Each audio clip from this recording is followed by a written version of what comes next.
It doesn't matter. He tapes over my voice with what he wants anyhow. That's true.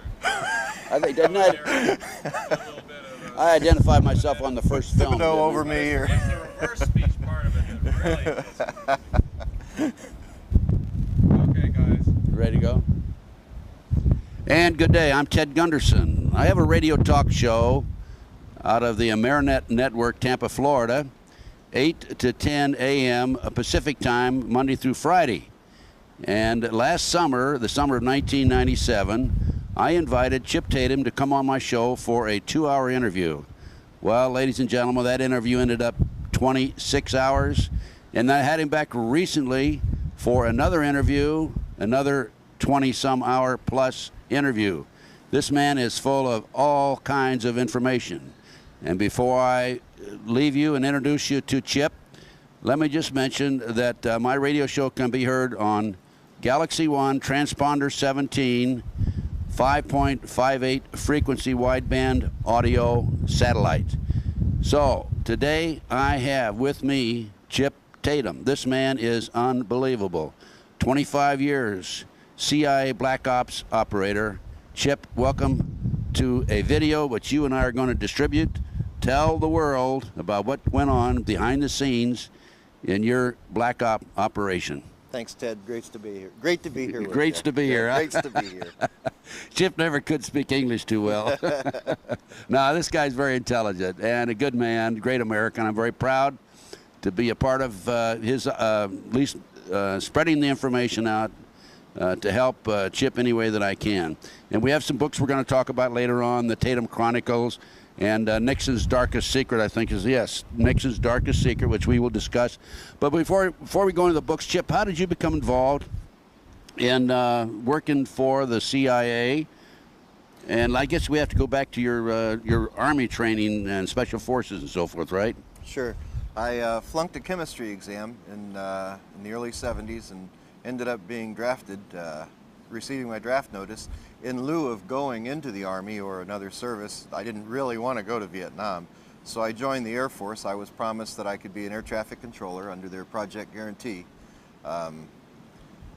They did make me an air traffic controller, but they made me a little bit different type of air traffic controller. They sent me to Army Jump School and Special Forces training, and I became a combat controller. During my first tour in Vietnam, I was on a classified mission. Having completed the mission, we were captured. I spent time in captivity, and when I came out of captivity, we were debriefed by the CIA station chief out of Saigon, Bill Colby. From that time, in 1971 until 1992, I was one of the boys.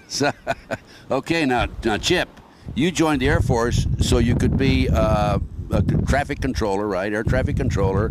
And you were told that you wouldn't have to worry about being in the front lines, right? That's right. Even if I did go to Vietnam, I would be in an air-conditioned control tower hundreds of miles from the enemy. So what other jokes do you have for us today, huh? I'd still like to find that tech sergeant recruiter. He probably went underground. If he knew as much about you as I do, he probably is disappeared maybe even, huh? Okay, Chip, so you're over, you had like over 100 jumps behind the enemy lines? Right. And this was before you became involved in CIA operations or before? During. During. So after your capture, you were grabbed by the CIA and they liked, you know, what you'd done, of course. Now, what why were you captured and what led up to that? Was this Operation Red Rock? This was Operation Red Rock. Okay, then let's go back before that. Okay. And tell us about Operation Red Rock. When did you first have an inkling that you'd be involved in this operation?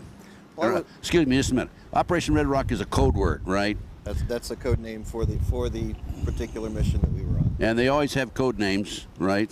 Or numbers. Sometimes they have numbers. Right. Okay. So when did you first have an inkling that you were going to be involved in this operation? I had just jumped in, parachuted into NKP Thailand, the base that I was TDY to, and when I landed on the pad, at the medevac pad at the hospital, a chopper was inbound, and when the chopper landed, a Special Forces captain and some other people got off. One of the patients, one of his men, was on a stretcher. The captain went in, and the colonel who ran the base was there to meet me. It was an award ceremony. When they were going in, he said something to the colonel, and they all turned around and looked at me, and I knew I was in trouble then. And what happened after that? The following morning at 3 a.m. I was called into the colonel's office. And let me tell you, folks, I was a little airman, you know, just made buck sergeant, and I rarely had contact with a colonel in my life. One time, and that's for disciplinary purposes, in Oklahoma City. And how old were you then? 19 years old. Just a kid? Just a kid. So when they told me I was to report to the colonel, I knew I was dead. I'd done something wrong. Well, not yet. I'd done something wrong, and I was fixing to get it. But Chip, had you had Special Forces training at that point? Yeah, I had spent almost a year in Special Forces training across the United States, Sea Survival School, POW, jungle training, the works. And what did the colonel say to you when you walked into his office? He told me that I was there to join a mission, a team, a joint task force that's been put together for a classified mission, and he gave me the opportunity to talk and let him know how I felt about it. And he said, "How do you feel about this, Sergeant Tatum?" I said, "Well, you know, sir, I'm new in country. I really don't, other than schooling, don't have the experience of someone you need for this. I think you ought to get someone else." He said, "I didn't ask you what you think. I just gave you the opportunity to accept it before I told you you're going anyhow."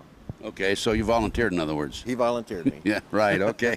And what happened next? Did you go into training with these people then? With the other crew members? Went and packed up my gear, was on the chopper out of there within an hour. And where did you fly to, and when did you arrive there? We flew about 20 kilometers outside of NKP to outside of a small village where we'd set up a training camp for Team Red Rock.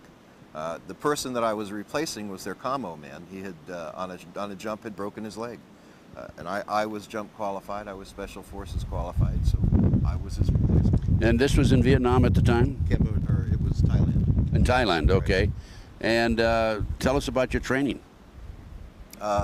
It was a short 2-week training, really familiarity with one another, because we actually didn't get the mission parameters in until 3 days prior to the operation.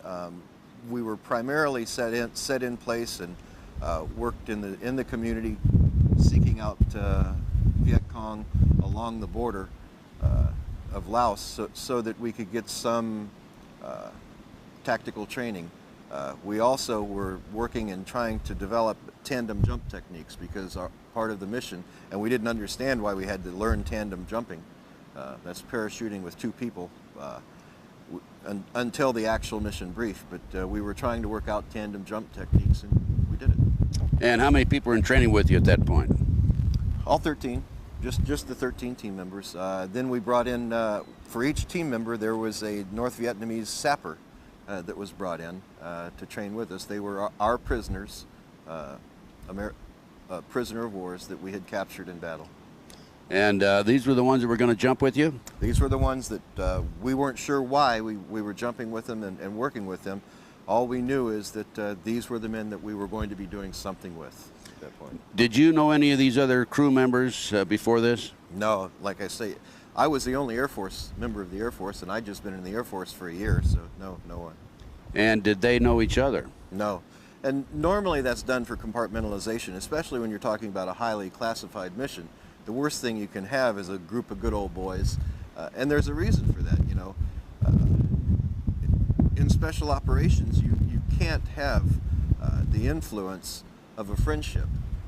It can clutter your mind and keep you from doing the mechanical operation that you were trained to do. Because conceivably you could be asked to kill one of your fellow associates or fellow soldiers too, right? They may under come certain to you, circumstances. They may come to you and tell you that he's a spy in the group and he needs to be taken out, and if you're his friend, you're going to be probably more apt not to do it than if you just didn't know him. And did you know the last names of these individuals? No. We all had code names. Mine, although they called me Bulldog in country, the actual code name I was given while I was there was Highway. Why? Any particular reason for highway? Our captain, team commander, would always explain to us it's my way or the highway, and he'd tell the team that. Well, I was willing to take the highway. I wanted to leave, especially after I saw the kind of things they did. Those guys were crazy. For example? So I took the highway. Well, at one point they were saying how high the helicopter could go and jump without a parachute without getting hurt, you know. Just for fun. I mean, this was an in-country activity, and they had a contest every year where they would take and they just jump out of the helicopter as it was exiting the AO. Well, there were a few guys broke their legs on that one, weren't there? You bet. That's how ready the guy I replaced broke his leg. How high would they go, by the way? Well, I went high, and I was dizzy for about 2 hours. How high were you when you jumped? I think it was about 35 or 40 feet. Oh, you had to know how to roll then, didn't you? Oh, roll. I didn't even know I thought I was stepping out of the aircraft onto the ground, but he'd taken off already. I thought he was just hovering, you know. So much for surprises, huh? Sure. Okay, so you saw these crazy guys training, and you said, hey, you know, I wish I'd taken that assignment back 100 miles behind the enemy lines in the at the airport as air traffic controller. It didn't work out too well. So what happened after that, Chip?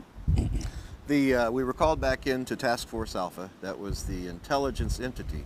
That's where all of the intelligence was gathered for the South Vietnam area of operations, and integrated and then passed out. So anything that comes out of Task Force Alpha has to be the correct information.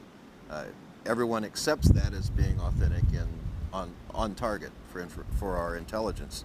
We were called back to Task Force Alpha. We met for our actual mission briefing. When we went to sit, the colonel called the room to attention, and in walked a general and a couple civilians. We'd already been told that there are a lot of suits around, and that just means CIA in the area. A lot of activity, suit activity, so we knew something was up. The man who actually briefed us, we nicknamed Mr. Peepers because he looked like the Mr. Peepers from the screen. Bill Colby. His name was Bill Colby. And he was station chief there for the CIA in Southeast Asia? And actually, the CIA does not operate in a arena, was not allowed to operate in that arena as the CIA, so his actual designation was Ambassador Colby, attached through the embassy in Saigon. You know, political officers are political officers, and that's how they get away with that. Yeah. So this was the night before you jumped on your mission? It ended up being 3 days before we jumped because we had some weather delays on the mission. The other man that was with him, the general from Washington, was General Haig. Alexander Haig. That's correct. I know him well. As a matter of fact, I interviewed him in the White House on occasion when I was with the FBI. That's another story. I'll tell you that one someday, folks. I never have revealed that to anybody about my interview with General Haig. And then I saw him years later at a banquet, State Department banquet, and I walked up to him. By the way, I read him his rights when I went in the White House. I said, you have a right to remain silent, you have a right to an attorney. And I met him at a banquet years later, State Department, and I walked up, he gave the speech. It was, you know, a social affair. And I introduced myself. Oh, he says, I remember you. He says, are you going to read me my rights today? He's pretty bulletproof. Yeah, he is. Go ahead with Alexander Haig. So Alexander Haig and Mr. Peepers are there, Bill Colby, who later became director of the CIA. Right. And what did they tell you? They explained to us that the reason General Haig was there is that he was the assistant to our national security advisor, Henry Kissinger. Kissinger worked directly for the president, and the president had decided that it was in the best interest of the country and of the war to see to the end of the war as quickly as possible, and Operation Red Rock was one of those key elements to that. They needed to get the foreign nations, Laos, Thailand, Cambodia, more involved on the offensive level rather than in a defensive posture in the war, so that we could start extracting troops out and leave the arena. What we needed to do was jump into what they had planned for us to do was jump into one of our allies' countries, dressed as North Vietnamese sappers. That's why we were working with these other sappers. A sapper is what, a prisoner of war? No, a sapper is a Vietnamese communist soldier. Okay. Right. Tunnel diggers, you know, we've all heard about Okay, the tunnels over right. there. Guerrillas, I mean, Okay. a true guerrilla, very well trained. So these sappers are who we were actually going in with to Phnom Penh Airport in Cambodia. The reason it was decided to do this was Lon Nol, the CIA-placed premier of Cambodia at the time, was still fence setting. He just wouldn't get in a heavy offensive posture against the Chinese-led armies of North Vietnam. He was sitting on the fence, so we decided if we went in as North Vietnamese sappers and totally destroyed the assets on the airport, which were primarily supplied by the United States anyhow. They were our aircraft that we'd given him. There were some French aircraft on the tarmac, but not many. If we would totally destroy those assets, it would make him realize that the North Vietnamese communists were actually coming in after his country now. And he'd get off the fence and ask us for help. Boy, it worked too. Well, you said we decided. You meaning people in Washington D.C. decided? Nixon himself. This was actually Dr. Kissinger's plan. So Dr. Kissinger came up with this idea. Nixon approved it. He approved it with the statement after thorough thought that, and this was debriefed to me by Mr. Colby, that no one can ever know. No one can ever know what we've done to our allies. Otherwise, we wouldn't be trusted anywhere in the world. And was that the case? That was the case. No one could ever know what we had done. And when we were debriefed with a 25-year classification period. Well, you were debriefed years later? I was debriefed when I came out of the coma in the hospital in 1971. Okay. Now this is what year now again? Going back to the 1971. When you made the drop and you were debriefed. That's January of '71, and then I was debriefed in June of '71. Okay. Okay. So you made the drop with the sappers, right? Made the drop. It was a night jump out of a C-130. Night drop in. Just south of town. We made our way into Phnom Penh. We rendezvoused with our transportation. Our transportation was provided by Montagnards. Mountain men? Mountain men from Vietnam, special forces trained. Very good fighters, but the thing about Montagnards is if they saw that the platoon that they were working with, and the special forces platoons, or the recon groups they were working with, if they saw that they were going to lose, all of a sudden those guys disappeared into the forest. They weren't going to lose with them. Right. And they could negotiate those jungles like it was nothing. Now you were 13 men. Did you have 13 sappers? No, unfortunately we lost one sapper, and Snake just didn't get along with him. Neither did Pablo, but... Snake is code words for two of the guys in your crew. Snake and Pablo, yeah. They didn't get along with him. So we didn't go in with a full contingency of sappers. When we did jump in, the sappers had figured out that they weren't going in. We had told them, our interpreter told them that we were actually jumping in to turn them over and trade them for American prisoners, and they were in a release program. Well, they didn't believe that. So they had their own contingency plan set up, and when we were when we jumped in, they simply, because they were hanging below us and in front of us for the jump, they simply tucked, caused us to fall and roll, and tried to take us out. When we were and down. how many sappers were there? 12 then? 12 and 13. And when it was all said and done, there was 8. 8 sappers? 8 sappers we left there.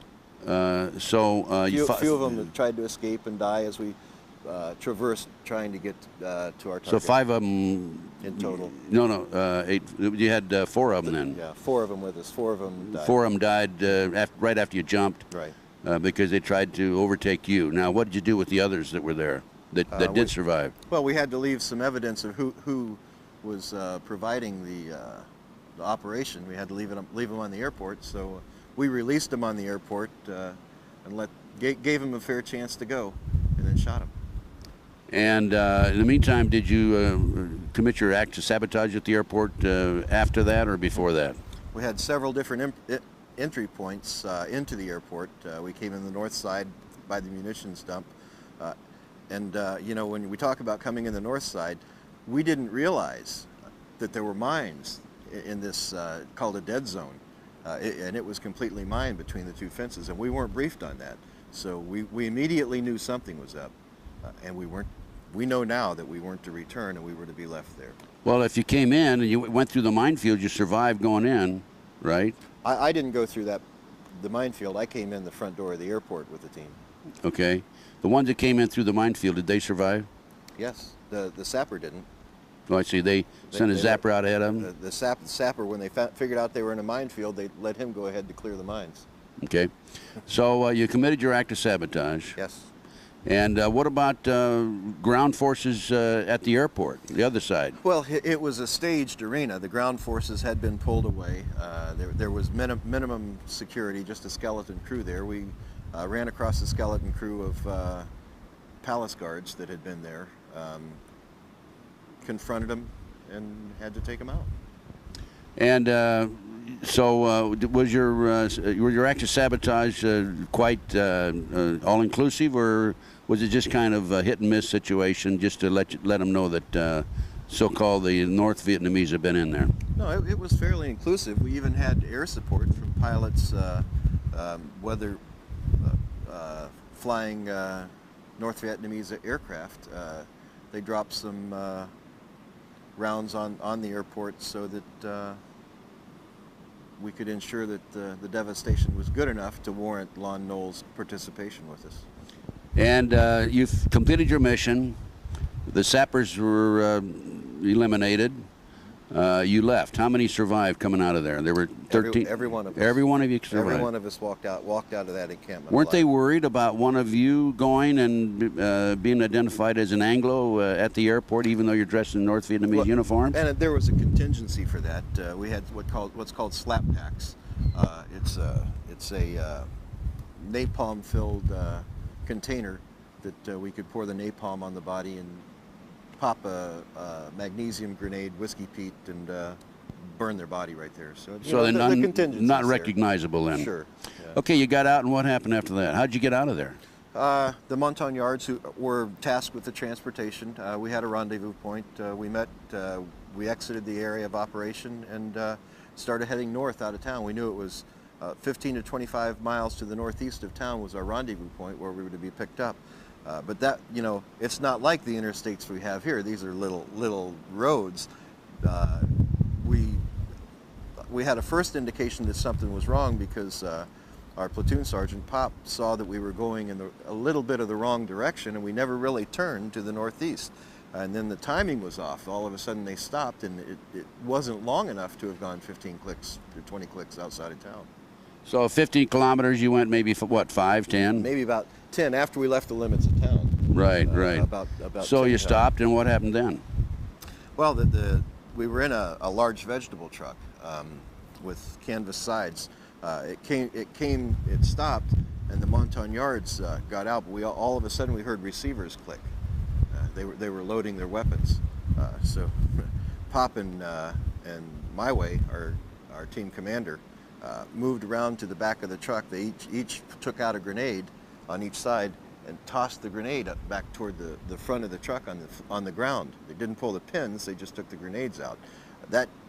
When you're a person and you see a grenade fall, you jump, you dive, you try to get out of there, and that's what the Montagnards did. When after they'd thrown the grenades out, they immediately jumped out and took control, overcame the guards. The interrogation started, and it didn't last long. They asked the first one the question. When he wouldn't answer, they shot him. They asked the second one the question, and he answered anything we wanted to know. And then you shot him afterwards? No. You didn't? Okay, so I won't go into that. Okay, now, did you find any situation there, any contingency situation in looking around? I mean, well, as we looked why did they stop at that particular location? As we looked around, we went out into the field, and we found that there was a large hole that had been put in the ground, and that was going to be where they were. He told us. We didn't have to look around. He told us that their job was, they were briefed that they were to kill us, and they were to drop us in a hole, and they showed us, this one showed us where the hole was.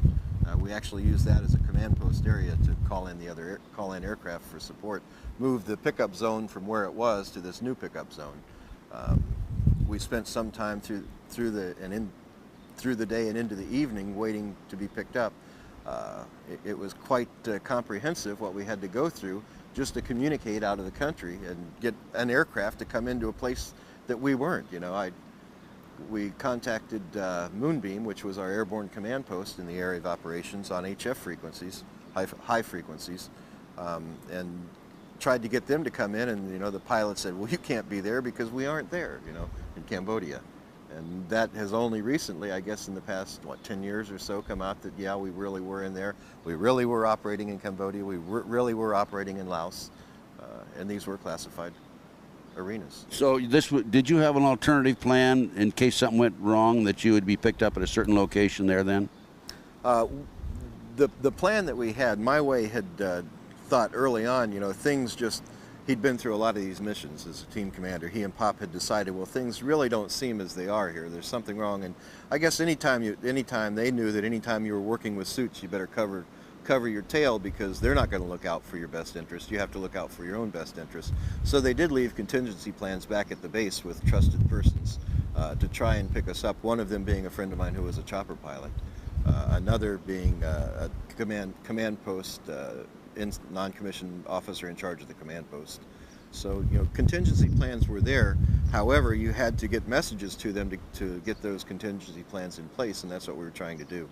Now, did you expect the airplanes to come in and pick you up at that point? Yeah, after we talked to them, we finally got clearance for them to come in. One aircraft even came in and circled the LZ ahead of time, making sure the area was clear for the chopper to come in.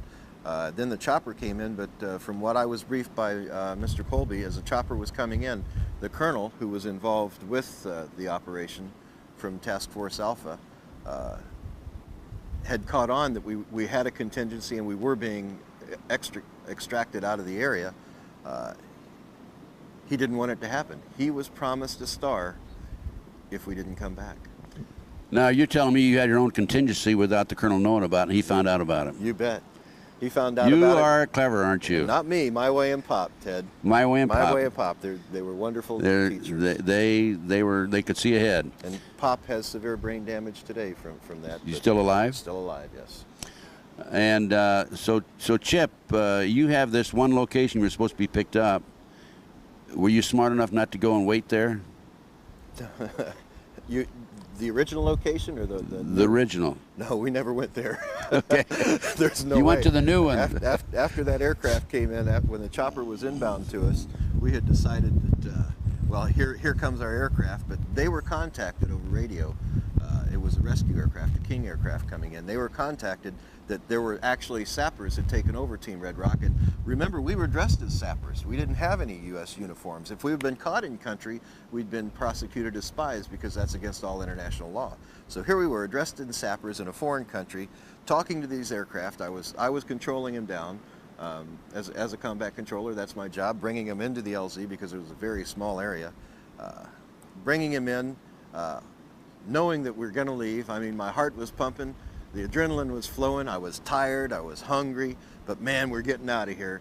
And all of a sudden, the door guns on the Jolly let loose. I was when I was debriefed by Bill Colby. He said the colonel had called them and said that Team Red Rock had been overcome. It's actually sappers, and protect yourselves. And they saw sappers. Remember, this is the man who runs the intelligence entity for Southeast Asia telling him this. So they fired. And how many did you lose there? 2. And how did what? I mean, they didn't come in and clean. So you're down to 11 now.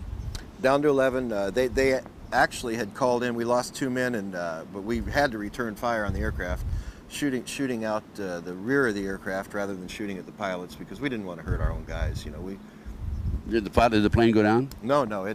We shot. Look, from the smoke and everything, it looked like maybe some hydraulics were shot out on it or something. We weren't sure. At any rate, they left the area, but they called in some air support to drop on that LZ. Bombs? Drop napalms on it. So we got out of the area quick, and as we were exiting, the sky lit up in the LZ. But until you got out, you'd lost 2 men. Then you had to leave them behind. Had to leave them behind, using the slap packs so that they'd never be identified. Right. Okay. So there's 11 out. Mm-hmm. What did you decide to do then? Well, we decided we would be best to try to make it across country ourselves. trust no one. And that's the way these guys operated. You know, we had some of the best on that team. I was just a kid. I was a victim of circumstances in there, and I mean, I had never engaged the enemy before I had gotten on Team Red Rock. But I engaged the enemy almost hourly after I was with Team Red Rock. We traversed across the country going toward South Vietnam, toward the Cambodia-Vietnamese border. You're still in Cambodia. Still in Cambodia, trying to make it to the border. And you have to understand, Cambodia was a refuge for the North Vietnamese. They could come into South Vietnam, they could attack, and then they could pull back across that border. And we weren't allowed to come across that border into Cambodia to attack them, to take them out. So they could resupply, they could rest, recuperate, R&R, whatever, and then come back in. It was a very difficult position. And that's why Nixon wanted to deneutralize them, right? Sure. So you could go after them in Cambodia. Well, and maybe the and so the Cambodian Cambodians countries, would, yeah, sure. could go after them too, right? Yeah. Okay, so how many kilometers or how many miles did you have to go to get to the border? Well, we didn't have maps. We had no idea. We know that, well, it was from Phnom Penh all the way to the border. That's 200 miles. It took. We were out for weeks, trying to work our way through the jungles. We'd come across some teams, routine patrols, and we'd either evade them or we'd engage them. One Right. of the two. No, how about eating? How about food? Food was pretty easy to get. You know, as a survival, we'd come across villages too, and we get food from the villages. But You must have shocked the heck out of the villagers then, huh? no, we were still dressed as Oh, sappers. still. Oh, I see. Yeah. But I mean, you know, you're a white man, right? Well, you know, we were Did you have thin. slanted eyes? We were thin, and we did have team members who, the one called the Kid was CIA, and he was Vietnamese. So you know, it wasn't that we didn't go into the villages ourselves. We'd stay back in the shadows of the forest area, and the Kid would go in and talk to him and get the food. And so you know, it wasn't. Did he survive, the Kid? No, the Kid did not survive. Okay, but okay, so you made your way across some maybe 200 miles, and how close were to you? within 4 miles of the border. Oh, you're kidding. And then we saw some F-4s circling the area. Looked like they were trying to get into an area, but there was a AAA artillery site, anti-aircraft artillery, firing on the F-4s, and you know we still had some munitions left that we could take them out with, some C4 packs. So we decided, hey, you know, we'll just take this out, and that was probably our greatest mistake. We didn't realize that we were in the middle of almost a battalion-size contingency of North Vietnamese. Battalion size being how many troops? I have no idea. I know that as we counted troops and as we passed encampments, easily over 2,000. And here's 11 men trying to survive 4 miles from the border, and you decided to take this anti-aircraft. Blew it to hell and back too. I guess you did, but that was a mistake because that brought a lot of undue and unnecessary pressure on you, and obviously they started looking around for, hey, where'd this come from, right? Yeah, and as we'd walk across paddies, the patrols would be coming one way, and you know we dressed as sappers, you know, using and didn't have U.S. Munitions with us. All of our munitions were Chinese AKs and so forth. So we would be traversing one side of the paddy while this other team would come across, and Kid would be there and salute them, you know, and hail them, and we just keep walking, you know. But however, one time we came right up to the forest area and we came face to face, and here's this kind of face looking directly into a North Vietnamese lieutenant, and we were in trouble. Obviously. Did you go into combat then, or did you try to? Went right into combat then. Oops, let me see. Where's that AK? Whatever. Huh? No, they didn't have enough bullets in those for me. My way used to tell me, you know, I was a white knuckle firer because I'd hold that trigger down and melt that barrel. The clips just weren't big enough for me. So you had hand to hand at that point? I had hand to hand. I'd melted barrels. We actually ran out of ammunition. We had to overtake other patrols to restock ourselves. I mean, these guys were good. They were the best, Ted. They were true American heroes, doing their job as best they could. Don't you think there's someday, Chip, that we can honor these men, but there's no way of knowing their last names, is there? Well, you know, Pop knows a couple of them, and I think that someday he may be willing to do that. He does have severe neurological problems. He's able to talk. He knows me. He remembers what went on, but it's affected his motor motor movements, and he's not willing to do anything he thinks that will endanger his family. Can't blame him for that. Not at all, no. And he's still alive, and where is he? What state is he in? Oklahoma. Oklahoma. Good old Okie, huh? Mm-hmm. So what happens? You were captured? We were captured. We spent 92 days in captivity, being moved from point to point in camps. We were actually interrogated by Chinese and Soviet officers. It was never Vietnamese officers. The Vietnamese were there, Vietnamese soldiers in the encampments, because it was theirs, but the actual linguists and interrogators and those who performed the torture were Chinese and Soviet. How many do you have there now in your team? I believe 10, maybe 9 ended up in captivity. So you lost 2 along the way. Mm-hmm. And where did they incarcerate you? They started moving us in the jungles along the border area, not knowing that we were only 4 kilometers from the border. We just know we were being moved.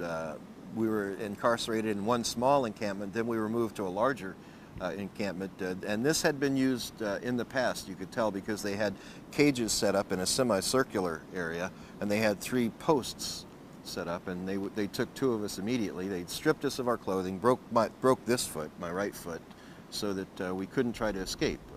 They break everybody's foot? Broke everyone's. Well, they didn't break. One of the guys was already unconscious, and they didn't break his foot, but they broke all of our feet, 1 foot anyhow. Stripped us of our clothing and put us in these cages. Two of our guys they put on the posts, and we thought that they would be tortured right away, but they weren't. They put them on those posts so that we could watch them as they suffered up there. They weren't given food. They weren't given water. The rest of us were given some water and some food on occasion. And when you say put them on the post, they tied them to a post out there where you could see them from your cages. Mm-hmm. And who interrogated you? Say a Russian and a Chinese officer? The Soviet officer seemed to be in charge of this particular camp, and the Chinese officer his cohort was actually the man who administered the torture. Once that started. Do you want to go into the torture at all, or would you prefer not to? Yeah, I thought so. How about how many men were tortured? Were you all tortured? We were all tortured, and when it was all said and done, there were 3 of us alive. When we were finally released, I shouldn't even say released. You were rescued, actually. We were rescued by a Marine Recon Patrol, and boy, I'll tell you, I love those guys. I guess you do. All you Marine Recons out there, aces up, buddies. That's the only reason I'm alive today. Well, so there are 3 of us survived. So 13 came out of the Cambodian airport. You lost 2 from friendly skies, mm-hmm. friendly fire. And then across the jungle, you lost 2 more, mm-hmm. and now you're down to what, 8? Had 8, and we ended up losing the Montagnard that was with us, that we'd pulled with us. he was ready to start squealing and tell who we were, so we decided loose lips sink ships from the old briefing days, so they just took him out. We took him out ourselves. Okay, this is before you were captured then? No, after we were captured. Oh, did you? Right. Okay. We were bringing him back to put in front of that colonel before these guys did to that colonel what they intended to do to him. Okay.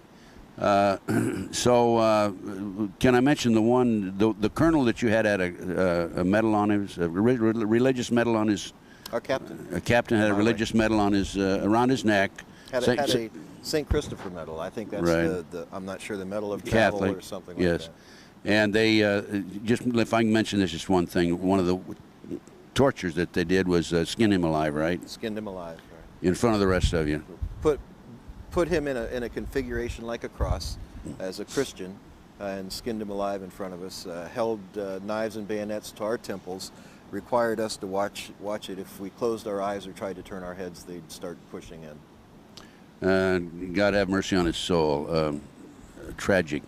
Then, so you're rescued, mm-hmm. and there was a fight there at the camp between the Marines. The Marines didn't know we were in the encampment. They came in. They were mapping the area for Lam Son 719 was the mission number. They were just simply in there mapping the area, and they were told if they came across any prisoner of wars, do what you need to extract him. So they were actually found out by the guards, and a firefight ensued. Our guys won, and 3 of us were left alive after that. However, one of our guys from a Chinese officer had a stomach wound. That was pretty unfortunate. He was a good Kansas kid, you know. He had a stomach wound, and I was told when we were debriefed that he later died from that wound. We had gotten out of the cages and started running for the jungle, and I recall seeing one of the young Marines go down on a knee, level down on me, and I was running. My weight was on my right leg, and he shot a ricochet. It wasn't a full force bullet. A ricochet hit me in the leg, bent my leg backwards. I tumbled, and I'm also told that a grenade went off, and it hit me in the back of the head across here. Pretty good scar back there right now that rendered me unconscious and caused a lot of swelling on the brain. So I was air evac'd from Saigon. I was air evac'd into Clark Air Force Base in the Philippines. Well, did the Marines, if he was firing at you, didn't realize you were an American? They didn't realize we were there. They didn't know we were there. And at what point were the Marines aware that they had some POWs on their hands? Our team member that was shot in the stomach started yelling in English to them, and so they realized that there were some in there. Good, okay. So he saved our lives. And so you came out, and you went over to Clark Air Force Base after that. Right. And that when I finally came to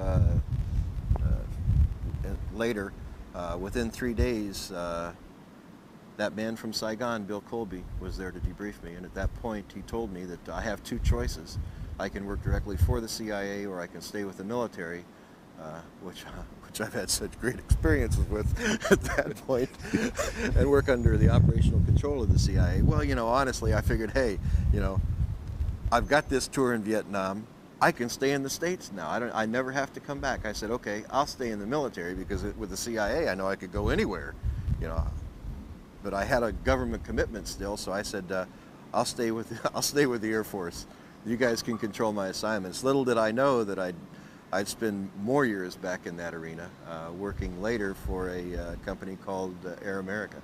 In the debriefing session, if you can tell us this, were you informed of the fact that as to who put the orders out that none of you should return, none of you should come back alive? He told me that it was Nixon gave the order that no one can survive. And Bill said that when he got that order in, Haig and Kissinger disagreed with it, but the orders came from the commander-in-chief himself. So he had to plan the contingency as such. He said, but Sergeant Tatum, I planned it so that I knew you guys could overcome this obstacle. The 2 mountain men. That's right.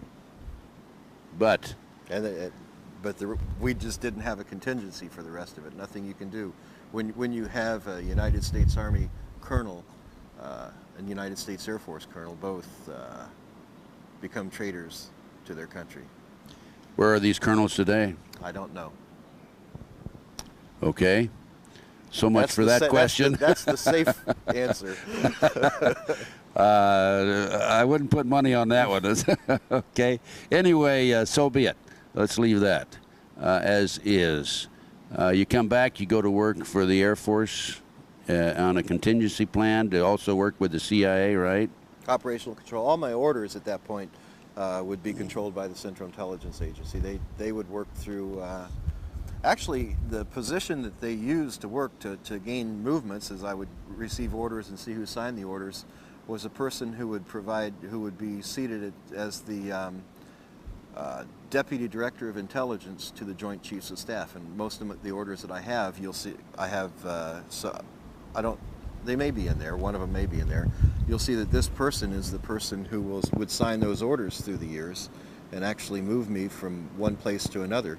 At one point, that man's name was Colin Powell. So what was Colin Powell's rank at that time? I think he was a 2-star general at that time. That position was a 2-star position. So in essence, you actually went to work for the CIA, even though you were in the military. Even though I was status. In the military, and pretty illegal. You know, you can't. We couldn't draw checks from 2 entities, double dip, but our operational efforts were all controlled by the CIA. And what were your assignments after that? You came back, you recovered, you gained your health back. When you were being taken care of physically and regaining your health, was Pop with you, your friend from Oklahoma? No, he had been sent straight back to the States. His head wounds, he received head wounds also. They were so severe that he had to go straight back to the trauma and care center. So that was the end of your relationship or association with Pop? Until later years, yeah. Until later years, okay. Right. You've been in touch with him since then, okay. But right now you're going to work, you're still in the Air Force, you're going to work for the CIA. What were your assignments? One of the assignments, to give you an example, I was moved all over the place. I was sent down working, because it was such an intense mission and there was a lot of knowledge on my part. The orders were they wanted to hold me close to the White House, so I was actually... Weren't they afraid you were going to talk? Well, that's what they wanted to ensure, you know. If they just gave me open movement, it's one thing, but they kept me under very tight reins. I worked at Key Biscayne at Homestead Air Force Base in the White House down there. I was in charge of the receiver site for Air Force One when they would come in. In addition, was Nixon the president then? Nixon was the president then. Weren't you a little nervous over that? As a matter of fact, myself and my NCOIC were going out to the control tower to bring in Air Force One at one point, and he had made a mention to the Secret Service as they were checking badges of personnel going in, saying, he said, what are you doing in the area? And the Master Sergeant said, oh, we're here to see the crook. We found ourselves face down by the Secret Service, and then when they got our credentials, they said, "What are you guys doing talking like that?" So, little did they know, huh? Well, he was just joking, you know. Yeah. Little did they know that Nixon Nixon had given the order that you were not to return from an assignment and in I never Cambodia. told him that, you know. Right. I had never told my NCOIC. I kept my lips closed and zipped for all 25 years, and in 1996. That was the end of the 25-year classification period, and I started my book then. But before we go up to 1996, Chip, you had some assignments involving drugs and drug running by the CIA, right? Well, and yeah, you're not reluctant to talk about that, are you? No, in two different arenas. In in the Vietnamese conflict. There was some involvement simply because the Air America pilots, you know, sometimes would carry drugs, sometimes they'd carry wheat, sometimes they'd carry rice, sometimes they'd carry weapons, you know. It was various cargoes that they'd carry. And my job when an aircraft went down, primarily because they were carrying crypto gear, communications gear that was secret and had codes on it that couldn't be gotten by the enemy. I would have to jump in, I'd retrieve this crypto gear, and many times retrieve the precious cargoes that was on board, heroin sometimes, and see that it was extracted. Air America being a CIA air operation. CIA air operation, yeah. So you had that in Vietnam, and then you came back and you went to work, you were involved in... Actually, when Nixon went to Peking, I was involved in that. Okay, tell us about that. I was sent ahead of him into a place called Guam. I controlled the aircraft across, and then I was moved over closer. And what year are we now? That was, I think, 72. Okay. Maybe 72. So you went to Guam. You were to control the air traffic. Controlled the Air Force One across, and then we were also one of the primary communication stations. I was moved to a place that we use today even as a primary commo spot, and I can't give that place away, but it's very close to China, to the Chinese border. Then we were moved there to maintain contact in case there was an emergency, so we could put fighters in. And but that was it. I mean, basically you were just guiding the plane. I mean, keeping the lanes open so no other aircraft would be in that air lane, right? We'd keep aircraft 25 miles from Air Force One. We'd have two fighter aircraft in front of Air Force One, two fighters to the rear, and have rescue aircraft up in different locations along the way. And, okay, there's nothing unusual about him going to Peking, though, was there? No, nothing at all. Okay. Other than he's the first president, you know. To go to China. Right, and now going along with him with open access was Dr. Kissinger, so. Right. Okay, let's go back to your CIA activity in South America, in Central America? In 1978, I actually left service of the government. Bill Colby had, being my handler, had moved on in the early 70s to Washington to take a position, and ultimately became the director of the CIA. He maintained, because of the sensitivity of what I knew from that mission, he maintained direct control over me.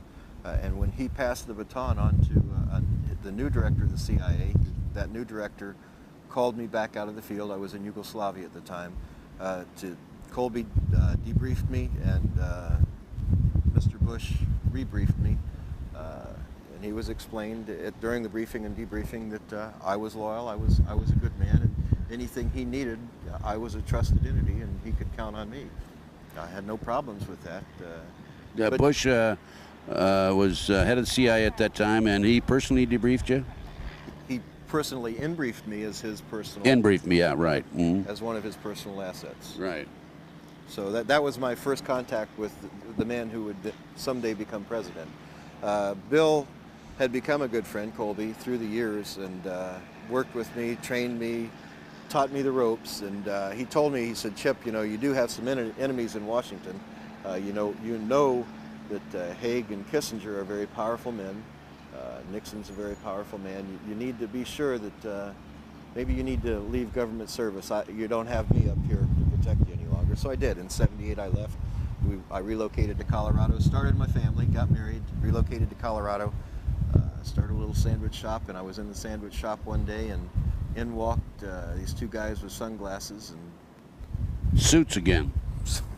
God, those suits. Okay, you're jumping ahead now. I want to go back out to Central South America. Are you avoiding that, or? No, we haven't gotten to that. Oh, you haven't? That really? was in 1980 when I was reactivated. Oh, in 1980 you were reactivated. Right. Okay, so you go to Colorado, and all of a sudden two guys with suits walk in with sunglasses, and what do they say to you? They say, Bulldog, and I just thought, oh, no. And I didn't answer. Then they said, Pegasus, and that was the code name that I was given. So I knew, I didn't know who they were at first, but when they used Pegasus, I knew I was toast. Right. Pegasus was a code word used for your operation? Right. You personally? That was my code name. Okay. So I was told that my new assignment was to go to a place called Fort Campbell, Kentucky. But you were out of the service then? As a reserve officer, you're never really, No, you were in the reserve? In the reserves, right. Okay. I was reactivated. I was sent to a place called Fort Campbell, Kentucky. They decided after the problem in the desert, trying to get the hostages held in Iran, where our aircraft all went into one another, that they needed a task force set up for anti-terrorism. So they decided they'd put together an aviation task force at Fort Campbell, Kentucky. They took CIA assets, CIA officers, they put them under the control of the National Security Council, and they built this new unit called 160th Aviation Company that really wasn't on any of the military TO&E equipment lists. So there we were. Another covert operation. Another covert operation building itself in Fort Campbell, Kentucky. During the time from 1980 through 1984 that we were building that unit, testing different techniques of flight, testing different flight platforms. A lot of them I can't talk about. We would get into some heavy losses because we were doing things that never were done with these helicopters and other aircraft that we were flying. And so on one particular occasion, we lost one of our unit commanders, a major, flew into some high power lines during a nighttime exercise. He was killed. His co-pilot, a warrant officer, had his legs cut off. During the post-crash investigation, a man from Washington came in and he identified himself as Jake. He was accompanied by another man who wouldn't identify himself, and so we just nicknamed him the Snake. Jake the Snake. Jake and the Snake. That's who was there. He was a pretty slimy guy, We would later find that Jake was a person who was attached to the NSC, and his actual name was Oliver North. And that's your first contact with Ollie North? That was my first contact with Ollie North. And so what happened after that? We had, the United States government had pushed for a little rebellion down in Central America, a place called Nicaragua. They had pushed and helped organize a group of rebels called the Contras. They talked them into fighting against the Sandinistas. I don't know why. I have some ideas why, but I won't get into just my ideas because I don't know why, other than someone thinking that it's a terrible thing that a country have its own sovereignty and not do like we are, have this. And not be ruled by the CIA. Right, right. At any rate, the CIA promised that they would fund and they would back this rebellion, but a man named Boland came out with an act in Congress that after we had set this thing up and it started, the war was in full swing down there, didn't allow us to support them any longer, except in a humanitarian effort. So the next thing I knew, I guess because of my contact with the then Vice President of the United States, who actually oversaw, by National Security Decision Directive Number 2, actually oversaw all intelligence operations. George Bush. George Bush, having been personally handled by him, and him knowing that I was reactivated and working in this Special Operations Unit in Fort Campbell, Kentucky, they said that we want you to go down posing as a humanitarian down there. And in the briefing with North, I said, what do you mean as a humanitarian? He said, you're going to be a medevac pilot now. You're going to fly medical aircraft into these Contra camps. That's humanitarian. It's allowed. And you'll serve, in the briefing he said, you'll serve 3 entities. You'll serve the United States Army as a medevac pilot. You'll serve the United States Embassy through the military office. And you will serve, and that was CIA, that portion. And you serve the Pegasus operations, that we'll call it because of your code name. And Pegasus operations are directly controlled by the NSC. Now, was this North give you this briefing in Colorado when you walked into your shop, or was this later? No, this was much later. This briefing was actually done in Fort Campbell, Kentucky. Then the next thing I knew, North gave you the briefing there? Right. I had. So North walks into your shop in Colorado, says, "Hey, come on." No, two agents walked into Oh, the it wasn't shop in North. Colorado. I thought No. Jake was North. No. No, okay. Well, Jake was, but Jake and the Snake came to a crash investigation where my commander had gotten killed. I see. Okay. At Fort Campbell, Kentucky. Right. So the people that walked into Colorado, that was not They North. were just a couple agents coming in to let me know I'm going back to work. Okay. All right. And then you were briefed by Ollie. I found that they were actually NSA. Okay. So. You want to explain what NSA is? National Security Agency. They do a lot of the background checks and everything in the United States. A lot of the spooks who listen to everything that's said here is NSA. Right. The communications mainly is their job. Like wiretaps and keeping track of all of us via the telephones, and that's their job. So you're in Fort Campbell, you're given this assignment, you're going to be flying in and out medical supplies, right? And where are you flying these medical supplies out of? Out of the Contra camps. When I finally went down posing as a medevac pilot, we went into the Contra camps. We'd always take coolers in. Usually the coolers going in were C4, explosives, grenades, things like that. And we would bring medical supplies out, and those medical supplies we would bring out in these coolers, big 124 quart coolers, was actually packages, bricks of cocaine. Okay. Did you actually see this? Actually saw it, actually tested it. And where did you do this? We did field tests right in our medevac offices in Pomerola Air Base. So before you put it on the plane, you tested, make sure it was real cocaine? No, we tested them on several occasions. We didn't test every package, but some occasions they were delivered to our operations headquarters at Pomerola to take to an aircraft at a different location to fly out of the country. And whenever that happened, I would actually do a field test on it right there. On occasion, when I could get away with it without anyone seeing me, I'd do a field test on the aircraft. That was pretty hard to do. Chip, you're flying out of what airfield in the United States? In Honduras, we were flying out of the Contra camps into 3 airfields. One was San Lorenzo, one was Pomerola, and the other was in the northern part of the country called La Mesa. From there, the coolers were picked up by C-130s, C-141s, or civilian 123s. C-123s run by a company called Corporate Air Services out of Ilopango Air Base in San Salvador. Corporate Air Services also being CIA. CIA. And they were flown back into the States, I would find on a meeting on March 24th, 1985, that there were actually 3 different legs that stuff was moved on, and those legs were into Ohio, into Colorado, and into a little place in the center of the country in 1985 called Arkansas. What airfield in Arkansas? I know that there were 2 airfields in Arkansas. One was Arkansas Air Force Base, and the other one was a place called Mena. And how about in Ohio? Into Dayton, Ohio, and then in Colorado it was into Lamar, Colorado, and Pueblo, Colorado. So you learned that the drugs are coming in then? Oh yeah. Cocaine? Yeah. On CIA planes? Everything went through Panama, and then from Panama it was distributed out. Were they CIA planes or military planes? Military and CIA. Both, huh? Yeah. Now, you tested it personally. Do you have any documents that would indicate that this is so? Yes. Oh, you do? Yes. I had no idea. Of course I did. Of course I did. That was a loaded question, Chip. I know it was. I knew the answer to that before I asked it. Okay, tell us about that. When I started finding the cocaine on board the aircraft, I decided, hey, this could go one of 2 ways. They could set us up pretty darn quick here if they ever wanted to get rid of us.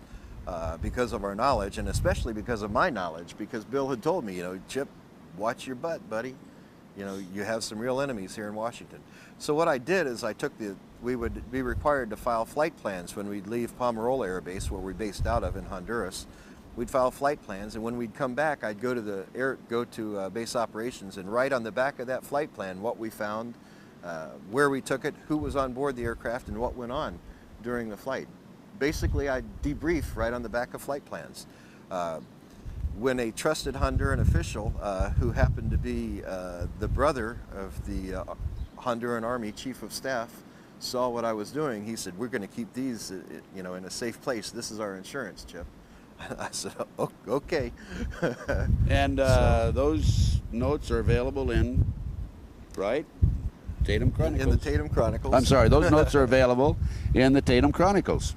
I went back to Honduras in 1985 and picked up those certified copies that are in those. In the Tatum Chronicles, it talks about all the people that you've heard of today involved in Honduras, involved in the Contra cocaine issues.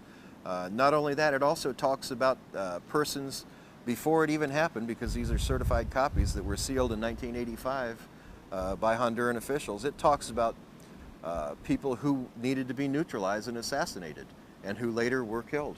And Chip, what'd you do with these documents, besides hiding them around the world? I also published them in the Tatum Chronicles when I was charged with treason. I was told to give these documents up, or I'd be charged with treason and be put to death or spend life imprisonment.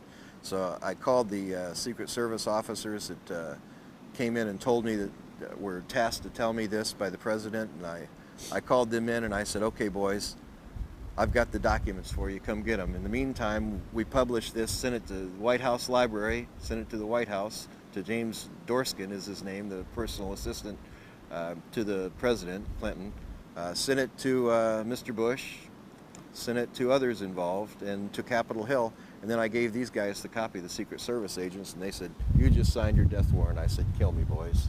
Let's go." And I might also mention that you had some other papers and other documents you held back, right? Over 25 years, I was able to compile quite an insurance policy. These documents are nothing compared to those documents. I feel comfortable in coming forward with these, and the only reason I'm coming forward with these, I had no intention of ever doing anything with these, but when they went after my wife, they went after an American citizen, and that's unacceptable in my mind. Going after other foreign intelligence officers, foreign politicians and all, that's just part of the spook business. That's what we did in counter-espionage, but you don't do that against our own citizens. When you try to neutralize an American citizen, you've gone against everything I believe is right, and I'll do everything I can to expose the men involved. Now, you have other documents around the world, right? You have videos and printed matter. Videos, audios that have been placed on the videos, many video clips of different meetings I've attended, different orders being given, documents that have been put on the video. You know, technology is great, Ted. You know, I'd go into some of these high-level meetings, and because I was the chief of security for these groups, I would ensure that nothing's being bugged, the place is clean, so we'd sweep the place, and I'd keep my bugs going the whole time. So you're the only one that had bugs I'm the going? only one that had the bugs going. Smart man, Chip Tatum. Okay, that's why you're live today, obviously. That's why I'm probably one of the safest men alive right now, I think. I would think so, because if anything happens to you, then these come forward, right? That's right. And Chip, I want to come back to this in just a minute, but I want to go back to Central South America, CIA drug running, et cetera, et cetera. Did you have any personal conversations with Ollie North after Fort Campbell? Sure. On one particular occasion, well, on many occasions, Ollie was down there. I also called him through White House Switch and told him that I found drugs on board the aircraft. I said, you know, Colonel North, what is this? You know, we have drugs on board of these aircraft. What are they doing on the aircraft? He said they were, excuse me, evidence bound for world courts to prosecute the Sandinistas. How many tons of evidence did you have? 8. 8 tons? Couldn't they just take a sample? Well, it got worse than that. I would go into these Contra camps, and here would be these large fuel pods that had the tops cut off, and they had they were gelling their own stuff there. You know, they couldn't get enough bazuco, which was the paste used to make cocaine. They couldn't get enough of it from the Medellin cartel that they had ties with. Coming up from Peru, so they started bringing bales of their own leaves and bales of the little green pods. You know, I couldn't figure out what these little green pods were. Who's they? The man who was in charge of bringing everything up was a man named Ramon Navarro. He was dressed as a lieutenant colonel in some military. I didn't figure out what uniform he was wearing. Could have been a cabbie uniform, I don't know. But Ramon Navarro, and he would later be killed in 1991. Just before he was scheduled to testify in the Noriega case. And what about Ollie North, besides your telephone conversation Ollie with North him? was in country on several occasions, and on April 12th, even the Vice President Bush was in country. That April was 12th, what year? 1985. And were North and Bush together? Not together in the same encampment at that time, no. North was there, but... So in talking to Ollie North personally, other than the telephone conversation, what was said in regard to drugs being brought in by the CIA and on the Army? In one cocaine kitchen, as he was talking to Amir Amnir and another intelligence officer, he told them that 1 more year of this and we can all retire. Now, you heard that conversation? I taped that conversation. Oh, very good. You taped that conversation. Yes, I did. And what other conversations could you tell us about as far as Ollie North is concerned? Well, not only conversations. You know, Ollie was...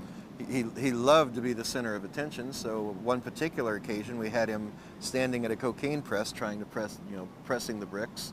In this Sandinista camp? I don't think so. It was, they called these the North camps because North set them up. And how many such bases were set up? There were about 5 of the kitchens that were set up. Did Ollie North set them up? 5 locations. Ollie North is the one who supplied all logistical support for that, yes. And when was the last time you had a conversation with Ollie North? Last time I talked to Ollie North was in September of 1994. He and Felix Rodriguez called me in my office in Colorado. I'd gone back to Colorado, gotten out of the business, gone back to Colorado. 25 years was enough. And he called me and told me to give up the documents or else. The documents that you had in hiding? Those flight plans and so forth. Yeah, but had you already printed? No. You hadn't given them printed yet. Okay. No. I wasn't going to say anything. I was sitting in Colorado as just a little businessman, running a mortgage company, not bothering anyone, just wanting to raise my family. What did you tell him? I told him, "Are you crazy? If I give you these, for one thing, they're headed for the shredder, and for another thing, I know it's a terminal effort. There's no way. Let's go for or else. I'm always a fighter." What did he say to that? Well, he said, "Well, let me get someone else." And they called me back, and Bill Colby was on the phone. And I said, "Bill," I said, "you know, to give these documents up, to give all this stuff up is terminal." I said, "You know, I'm going to keep them." And he said, "Well, you know, then we're going to have to hit your credibility." I said, "Okay, hit my credibility. What do you want me to do?" He said, "Well, walk into the U.S. Attorney's office and just tell him you did something wrong. So I did. What'd you tell him? Walked into the U.S. Attorney's office. I wired myself some money out of an account down across the state line, and then into my corporation. Then I took it out and put it into my personal account. And because in the mortgage business that can be considered embezzlement. I told him that I participated in wire fraud. Arrest me, please. And so they did, but then they found out, once they put the attorney on it, they found out, well, you know, it's really not, the mortgage industry really isn't regulated in Colorado. I said, listen, I'm going to admit to this, because they said that they wanted to involve my wife in it. I said, but you guys have to promise you leave her out of this. They said, okay. I said, let's go forward with the pleading. So I stood in front of a federal judge, and I said, and he asked me if I did this, and I said, yes. But before I said yes, I leaned over and I asked the U.S. Attorney, my wife's going to stay clear, and she said yes. And so I said, okay, I'll sign the plea agreement, Your Honor. And he said, and it's part of testimony, he really didn't want to go forward with it. He said, you know, this really doesn't, and I said, Your Honor, believe me, I wired those funds, I took those funds, I spent them. How much money involved? $70,000 of my money. Of your own money, huh? Of my own money. Okay, but they didn't leave your wife alone. They didn't. They came after her, and so when I went before the judge for sentencing, I told him at that time, you know, I didn't want to go forward with it. I'd like to withdraw the plea. But it was too late at that point. He said, the thing to do is, after this is all done, you can go ahead and ask that the plea be withdrawn at the appeals court. And that's where we're at now. And you're getting ready in a couple of days to go in. You've appealed it. The appellate level, you're going to have a decision in about 2 more days, right? On the 24th of February. Are you looking at prison time? No, I don't think so. I've already spent 2 years of that time in prison, and I don't think that they want me back in prison. I really don't think they want me back in prison. They want you to be quiet. I was due to do 47 months, and the last thing they wanted was me in prison, simply because there were death threats against me in prison, and 2 NSA officers came in to see me when I was in prison at Jessup and told me that the warden advised them that there were people that wanted to kill me from the Mexican Mafia and the Crips and the Bloods, that I had crossed them the wrong way, I'd hurt some of their men. Actually, I didn't. I wasn't offensive toward them. They have their little scams that go on, and I wouldn't participate. So their enforcers, one of their enforcers, I broke his leg, and they didn't like that. So they had a hit out on me, a contract in prison to take me out.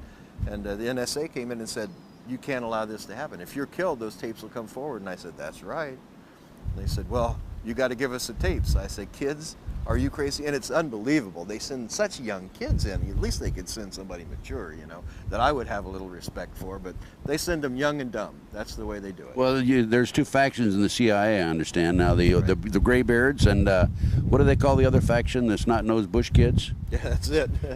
Snot-nosed Clinton. Snot-nosed Clinton now, huh? Snot-nosed Clinton. Okay, Chip. So didn't they charge you with treason at one point? Well, yeah. When I was held in prison before the trial that I went through, they told me that if I didn't give the documents up, I'd be charged with treason. And I said, okay, let's dance. And that's when I actually published this, gave them their copies, and went forward and right in the Tatum Chronicles. I mean, the Tampa Tribune caught on to it pretty quick, and did a big article. County inmate faces mysterious charge of treason. Well, you know, they knew they weren't going to be able to go forward with that particular charge, so they had to find something else. So what they ended up charging us They with, couldn't go forward with the embezzlement charge, what you're saying. No, they couldn't go forward with that. They couldn't go forward with the treason charge. So what they did is they brought in a man, a lieutenant colonel, who... Not Ollie North. No, Ollie North's campaign manager. Oh, really? Bill Lusinger. They gave him complete immunity. Actually, not complete immunity. He came in, he said, Tatum conspired with me to make a false statement. I embezzled some funds, but Tatum told me I could have them. Got you for conspiracy again. Got me for conspiracy because a person came forward and said that an overt act had taken place. Well, no, he'd been convicted himself, right, He had of been convicted embezzlement. of bank fraud and embezzlement and everything Okay, else. and so what did he do? Make a deal with the government to get his sentence reduced if he come in and lie about it? It's better than that. He was facing 20 years for his stuff, but if he came in and told a good enough lie, he would get 6 months and it would be expunged from his record. Is he out? He actually got 6 weeks, yes, and it was expunged from his record. And he didn't have to pay back the 80 grand or whatever it was. So he's a rich man. Oh, yeah. Within reason, that is. Chip, before I want to let's continue now with the problems involving the court and so forth. Anything else you want to mention? They came after Nancy, your wife. By the way, let me mention, folks, there's a separate interview with Nancy Tatum, which goes into detail, and we talk about Nancy's new book, Joining Club Fed. Joining Club Fed. And that's worth checking out and purchasing and reading because that substantiates and corroborates what Chip is telling us here right today. Is there anything else you want to mention about the court proceedings? Well, I think the important thing for everyone to know is the United States federal courts are not your friend. They're not, and the United States federal court officers are definitely not your friends, although they would like to let you think that they're on your side. They want to do everything for you and your family, so work with them on this. They're not going to do that. And that's quite evident even today. We see just recently two men were actually arrested on a big anthrax scare. The courts didn't investigate it. They just got from a non-credible source that something was happening, and they went out and arrested them. This is Larry Wayne Harris and Bill Levitt. That's in correct. Las Vegas, Nevada. And now they're finding out that these microbiologists were actually putting together a vaccine for anthrax. You know, they don't think. And I told the new, by the way, I was personally involved in that case. I had interviewed Larry Harris a day before he was arrested on my local talk TV station program, Ted Gunderson Intelligence Report. And the media talked to me after they were arrested. I said, nothing to it. Believe me, it's going to go away. These men are not terrorists. They're talking about defensive protection, not offense. Go ahead, Chip. Well, and that's right. And the court system as it's set up today is not set up as a tool for justice. It's set up as a tool for retribution. Anyone that they want, they can get. And you're going to spend 2 years in jail until you get to appellate level where you have a little bit of a chance for justice to be heard, but never at the district level. Chip, going back to George Bush, how many conversations did you have with George Bush? Hundreds. Hundreds when he was head of the CIA? By phone and in person or both? Not as many, probably about 30 at the CIA, but more post-CIA after 1986 when I was placed into what's called the operational subgroups, where I worked alongside Danish intelligence, Turkish intelligence, British intelligence, Mossad. We had groupings of foreign intelligence officers that worked directly under the Vice President and later the President of the United States. Did George Bush have knowledge about the drug operation coming out of Central America and South America? Yes. Explain. Well, he was in one of the camps. It- Produced the cocaine. Yeah, but did he know about it? He was standing at a press. George was also, in addition to George Ollie. Bush was standing right at a cocaine press And did you have a picture of that? in a place called Roos. I have a picture of something. Okay, we won't go into that. So George Bush was aware of it too. Ollie North was aware of it. How about Clinton? Bush was absolutely aware of it, and I can say that because on the 24th of March 1985, William Barr, who would later become Attorney General. Attorney General, know him well, Yeah. know of him well. William Barr actually called Vice President Bush via SATCOM and talked to him about the loss of over $100 million in assets of the enterprise. And we all know the enterprise today as being the company that, or the operation that Ollie North set up. $100 million? And who got their grubby hands on that?